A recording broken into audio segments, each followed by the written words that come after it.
Hello dear students, welcome in my YouTube channel. आज की इस क्लास में हम लोग बात करने वाले हैं CUET common university entrance test. इस टेस्ट में मैंने पिछली क्लास में आप लोगों को बताया था, पिछला एक वीडियो शेयर किया था जिसमें क्या है CUET PG है क्या। ठीक है, इसमें लगभग अबाउट 65 यूनिवर्सिटीज पार्टिसिपेट करती हैं। ठीक है, जिसमें सारी सेंट्रल यूनिवर्सिटीज, कुछ स्टेट यूनिवर्सिटी और जो कुछ इंडिया के प्रीमियर इंस्टीट्यूट हैं वो इस एग्जाम के थ्रू में पार्टिसिपेट करते हैं। अगर आप इस एग्जाम को क्वालिफाई करते हैं तो आपको एक स्कोर कार्ड जनरेट होगा और उसके अकॉर्डिंग आप इन यूनिवर्सिटीज में एडमिशन ले सकते हैं।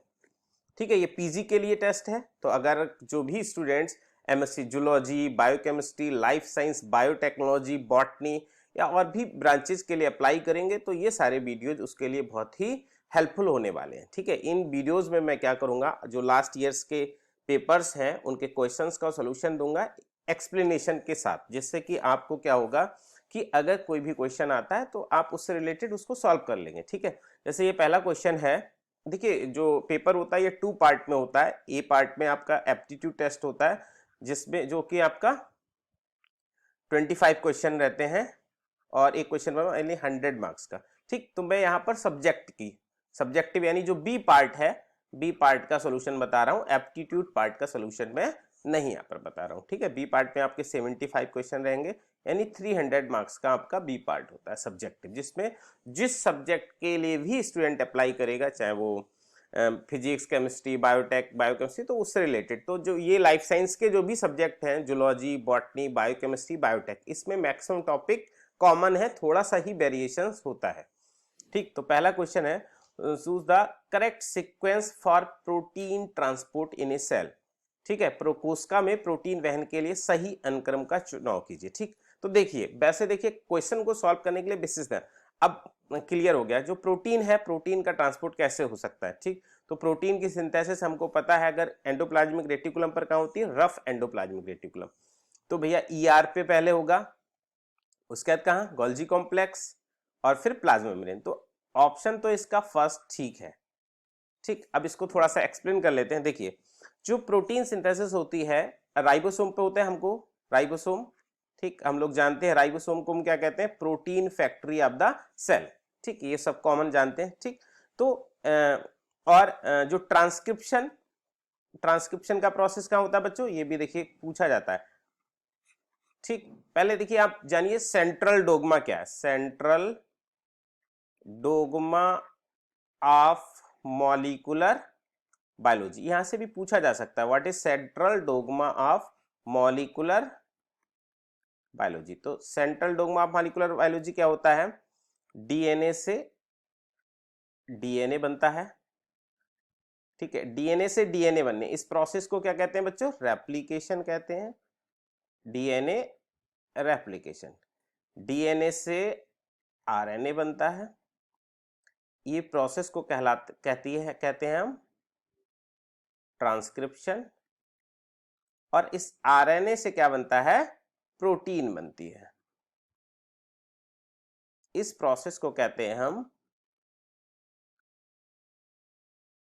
ट्रांसलेशन। ठीक, तो ये रेप्लिकेशन एंड ट्रांसक्रिप्शन की दोनों ही प्रोसेस कहां होती है, न्यूक्लियस के अंदर होती है। ट्रांसक्रिप्शन, ठीक, और हमारा रेप्लिकेशन, ये दोनों प्रोसेस कहां होंगी, कोशिका के सेल के न्यूक्लियस के अंदर। ये भी ध्यान रखना, replication and transcription both process takes place in the nucleus, दोनों प्रोसेस न्यूक्लियस के अंदर होंगी। क्लियर। अब जो थर्ड प्रोसेस है हमारा ट्रांसलेशन, जिससे आरएनए से प्रोटीन की सिंथेसिस होगी। ये वाला प्रोसेस कहां होता है, सेल के साइटोप्लाज्म में होता है। ठीक, तो जो एमआरएनए सिंथेसिस, जितने भी आरएनए की सिंथेसिस होगी यहां से, ये एमआरएनए न्यूक्लियोफोर के थ्रू ट्रांसपोर्ट होकर कहां जाएंगे, बाहर आ जाएंगे। ठीक, अब ये आरएनए बाहर आ गए, अब इनका ट्रांसलेशन होगा। तो जो ट्रांसलेशन होता है कहां पर होता है, राइबोसोम पर। ठीक, तो साइटोप्लाज्म में फ्री फॉर्म में राइबोसोम प्रेजेंट है, इनके ऊपर ट्रांसलेशन स्टार्ट हुआ। ठीक, अब जब ट्रांसलेशन हुआ तो उससे डिफरेंट टाइप की प्रोटीन्स बनती हैं। ठीक है, कुछ प्रोटीन्स ऐसी बनेंगी जिन प्रोटीन्स पर ये प्रोटीन्स बनना स्टार्ट हुआ। प्रोटीन बनती हैं तो जैसे ही बनना स्टार्ट होती है, जैसे ये प्रोटीन बनना शुरू हुए, नेसेंट प्रोटीन, जो न्यूली सिंथेसाइज प्रोटीन है उसको क्या कहते हैं हम, नेसेंट प्रोटीन। ठीक, अब ये नेसेंट प्रोटीन में एक टारगेट सीक्वेंस बनता है। क्या बनता है? टारगेट सीक्वेंस बनता है। इनिशियल में ही यहाँ पर एक टारगेट सीक्वेंस बनता है जो इनको टारगेटेड कर देता है कि ये प्रोटीन कहां पर जाकर ट्रांसपोर्ट होकर कहां पर जाएंगी, इनका प्लेस कहां पर होगा। ठीक, इस तरह से जो आफ्टर ट्रांसलेशन मतलब प्रोटीन बन गई और जब उसका ट्रांसलेशन होता है तो वो प्रोटीन का जो ट्रांसपोर्ट होता है वो कहलाता है post translation transport. Post translation transport यानी जो प्रोटीन का ट्रांसलेशन है वो ट्रांसपोर्ट है वो दो तरीके से हो रहा है। ट्रांसपोर्ट एक तो post translation, complete protein synthesize हो गई, आफ्टर, पोस्ट का मतलब आफ्टर ट्रांसलेशन प्रोटीन ट्रांसपोर्ट हो रही तो वो कहलाएगा पोस्ट ट्रांसलेशन। ठीक है, पोस्ट ट्रांसलेशन ट्रांसपोर्ट। और दूसरा हमारा को ट्रांसलेशन, को ट्रांसलेशन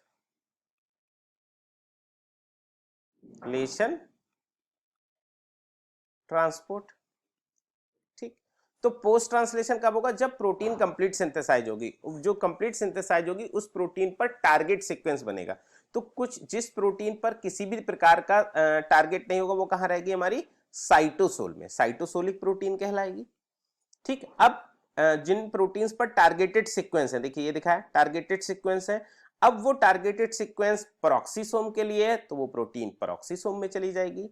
उस प्रोटीन पर टारगेट सीक्वेंस क्लोरोप्लास्ट के लिए अगर प्लांट सेल है, ठीक है, तो वो प्रोटीन हमारी क्लोरोप्लास्ट में चली जाएगी। और जिन प्रोटीन पर टारगेट सीक्वेंस माइटोकॉन्ड्रिया के लिए वो माइटोकॉन्ड्रिया पे चली जाएगी। ठीक है, माइटोकॉन्ड्रिया के अंदर ट्रांसपोर्ट होकर चलेगी। तो depend upon the target sequence protein अपने डेस्टिनेशन पॉइंट तक पहुंच जाएगी। ठीक है, जिस तरीके से ये जो टारगेट सीक्वेंस है लाइक ए जिप कोड, किसकी तरह काम करता है?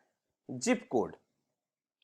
ठीक है, जैसे जब हम किसी को लेटर या चिट्ठी भेजना होता है तो उसके ऊपर एक जिप कोड पड़ा होता है ना, जिसको हम पिन कोड कहते हैं ना, पिन कोड कहते हैं ना।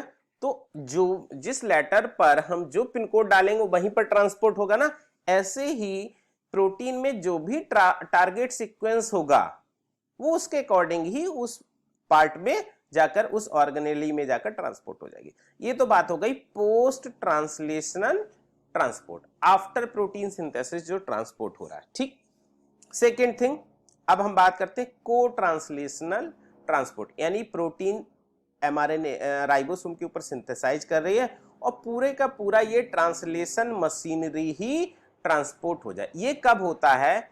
इन प्रोटीन्स के ऊपर देखिए ये लिखा है ईआर टारगेटिंग सीक्वेंस। जब इन प्रोटीन्स पर ईआर टारगेटिंग सीक्वेंस बन जाए, इसको सिग्नल पेप्टाइड भी कहते हैं बच्चों। क्या कहते हैं? Signal peptide. अब ये ऐसे ही ट्रांसपोर्ट नहीं होता है, इस सिग्नल पेप्टाइड को, इस टारगेटिंग सीक्वेंस को यहां पर एक प्रोटीन होगी जो रिकॉग्नाइज कर लेगी। ये प्रोटीन आकर इस सिग्नल पेप्टाइड पर आकर बाइंड कर जाएगी। इस प्रोटीन को कहते हैं SRP, signal recognition protein. SRP की फुल फॉर्म क्या हुई? S for signal, R for recognition,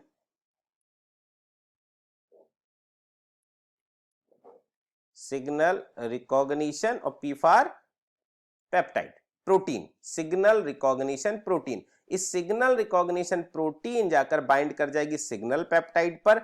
अब इस सिग्नल पेप्टाइड को टारगेट कर देगी कि भैया अब तुमको कहां चलना है? राइबोसोम पर। ठीक है, वो सॉरी एंडोप्लाज्मिक रेटिकुलम पर। जिस एंडोप्लाज्मिक रेटिकुलम पर राइबोसोम आकर जाकर बाइंड कर जाते हैं उसको क्या कहते हैं बच्चों? Rough endoplasmic reticulum.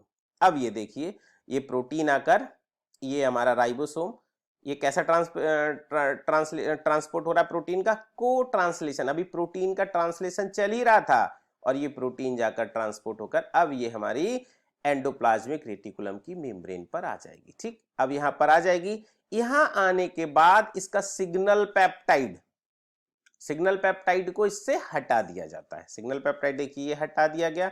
अब ये प्रोटीन इसकी ल्यूमन में पहुंच जाएगी, एंडोप्लाज्मिक रेटिकुलम की ल्यूमन में पहुंच जाएगी और वो क्या होगी? वहां से फिर वेसिकल के साथ, वेसिकल के अंदर, वेसिकल के साथ फिर से ट्रांसपोर्ट होगी। इस वेसिकल को हम कहते हैं ट्रांसपोर्ट वेसिकल। क्या कहते हैं? ट्रांसपोर्ट वेसिकल बन गया।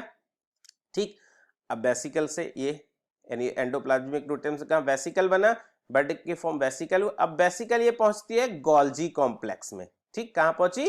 गोल्जी कॉम्प्लेक्स में। यहाँ पर ट्रांस गोल्जी नेटवर्क TGN पाया जाता है, ट्रांस गोल्जी नेटवर्क। ठीक, अब ये वेसिकल पहुंची गोल्जी। अब गोल्जी बॉडी में इस प्रोटीन वेसिकल इस प्रोटीन को रिलीज कर देगी कहां? इस गोल्जी बॉडी में। अब गोल्जी बॉडी के पास प्रोटीन के फर्दर मॉडिफिकेशन होंगे। क्या होंगे? फर्दर मॉडिफिकेशन होंगे। गोल्जी बॉडी में क्या होंगे? फर्दर मॉडिफिकेशन होंगे प्रोटीन के। ठीक, और उसको अब वो प्रोटीन किस तरीके कहां जाएगी, उस प्रोटीन का अब क्या डेस्टिनेशन होगा, ये डिसाइड होगा इस गोल्जी बॉडी में। यहां पर उसमें उसके अकॉर्डिंग सिग्नल पेप्टाइड बन जाएंगे कि वो प्रोटीन लाइसोसोम में जाएगी। ठीक है, एंजाइमेटिक प्रोटीन है तो कहां पहुंच जाएगी वो? लाइसोसोम के अंदर। ये ठीक, यहां से गोल्जी कॉम्प्लेक्स से फिर एक वेसिकल बनता है। ठीक, अब वेसिकल फॉर्म में लाइसोसोम के साथ फ्यूज होगा और लाइसोसोम के अंदर पहुंच जाएगी। ठीक, अब अगर उससे सिक्रेटरी प्रोटीन्स बन रही है जो कि सेल से बाहर जानी है, ऐसी प्रोटीन जिसको सेल्स के बाहर जाना है, तो वो ये जाकर प्लाज्मा मेम्ब्रेन से, जो सेल की प्लाज्मा मेम्ब्रेन है, ये प्लाज्मा मेम्ब्रेन पे जाएगी सेल्स के, और उसको सेल जो ये यहाँ से वेसिकल बनी, वो वेसिकल मेम्ब्रेन में गई और उसको सेल के एक्सटीरियर रिलीज कर दिया और प्रोटीन हमारी उस सेल से निकलकर बाहर चली जाएगी। ठीक, ये देखिए दिखाया ना, ये वेसिकल फॉर्म हुई, ये वेसिकल जाकर प्लाज्मा मेम्ब्रेन से फ्यूज हो गई और उसको बाहर एक्सटीरियर साइड में ट्रांसपोर्ट कर दिया। या हमारा जो प्रोटीन है वो इंटीग्रल मेम्ब्रेन प्रोटीन बना है। क्या बना है? Integral membrane protein. तो वो जाकर इस सेल मेम्ब्रेन के प्लाज्मा मेम्ब्रेन में जाकर इंटीग्रेटेड हो जाएगा। ठीक है, तो वो डिपेंड करता है, या कोई अदर टाइप की प्रोटीन बनी है। तो इस तरीके से प्रोटीन का ट्रांसपोर्ट होता है सेल के अंदर। ठीक, होप आपको क्लियर हो गया होगा। नेक्स्ट क्वेश्चन की तरफ बढ़ते हैं। नेक्स्ट क्वेश्चन है enzyme responsible for relaxing positive supercoiling of the DNA in prokaryotes. देखिए, प्रोकैरियोट और यूकैरियोट दोनों में डीएनए क्या होता है? सुपरकॉइल्ड होता है। इस तरह से एक दूसरे के ऊपर ट्विस्ट रहते हैं ना, प्रेजेंट क्वाइलिंग, जो ट्विस्ट होते हैं वो क्या कहलाते हैं? क्वाइलिंग कहलाती है। ठीक, अब हमको पता है जो प्रोकैरियोट्स का डीएनए होता है कैसा होता है? कोवेलेंटली क्लोज्ड सर्कुलर डीएनए होता है। CCC डीएनए कहलाता है प्रोकैरियोट्स का, कोवेलेंटली क्लोज्ड सर्कुलर डीएनए। ठीक, अब इस तरह से कोवेलेंटली क्लोज्ड सर्कुलर डीएनए है। तो जो डीएनए है ये डीएनए कैसा होता है? इसका पॉजिटिव सुपरकॉइल्ड है, सुपरकॉइल्ड डीएनए है, पॉजिटिव सुपरकॉइल्ड डीएनए। तो जो पॉजिटिव सुपरकॉइल्ड डीएनए है उसमें उसको रिलैक्स, जब डीएनए रेप्लिकेशन के टाइम पर या ट्रांसक्रिप्शन के टाइम पर डीएनए को अनवाइंड करना होगा तो डीएनए अनवाइंड नहीं हो पाता है अगर पॉजिटिव सुपरकॉइल डीएनए, तो उस डीएनए को नेगेटिव सुपरकॉइल करना पड़ता है। इसके लिए यूकैरियोट के केस में, तो यूकैरियोट के केस में जो नेगेटिव सुपरकॉइलिंग है डीएनए की, नेगेटिव सुपरकॉइलिंग किसमें? यूकैरियोट्स में। ये तो इंट्रोड्यूस करता है आपका न्यूक्लियोसोम। जो डीएनए है, अगर हम बात करें नॉर्मली सेल के अंदर जो डीएनए प्रेजेंट है कैसा है? नेगेटिवली सुपरकॉइल्ड होता है। और वो नेगेटिवली सुपरकॉइल्ड कौन इंट्रोड्यूस करता है? यूकैरियोट्स के केस में डीएनए में न्यूक्लियोसोम। एक न्यूक्लियोसोम स्ट्रक्चर बनता है हिस्टोन प्रोटीन का, ध्यान है बच्चों, हिस्टोन प्रोटीन बनाते हैं न्यूक्लियोसोम। ये एक ऑक्टामर होता है। ठीक है, डिफरेंट टाइप की हिस्टोन प्रोटीन से मिलकर बना होता है, H3H4 H2A H2B, और एक लिंकर प्रोटीन होती है जिसको हम H1 कहते हैं। ठीक है, ये 5 टाइप की हिस्टोन प्रोटीन मिलकर आपका न्यूक्लियोसोम बनाती है। ये हम आगे भी डिस्कस करेंगे न्यूक्लियोसोम क्या। तो पॉजिटिव सुपरकॉइल डीएनए को यूकैरियोट्स में नेगेटिव सुपरकॉइल कौन कर रहा है? Nucleosome. But in the case of prokaryotes histone protein तो होती नहीं बच्चों, तो वहां पर इस डीएनए को, और जब तक डीएनए हमारा पॉजिटिव से नेगेटिव सुपरकॉइल्ड नहीं होगा, यानी डीएनए रिलैक्स नहीं होगा, वो डीएनए अनवाइंड वहां से नहीं हो सकता। तो प्रोकैरियोट के केस में इस डीएनए को अनवाइंड करता है हमारा टोपो आइसोमरेज सेकेंड, जिसको हम कहते हैं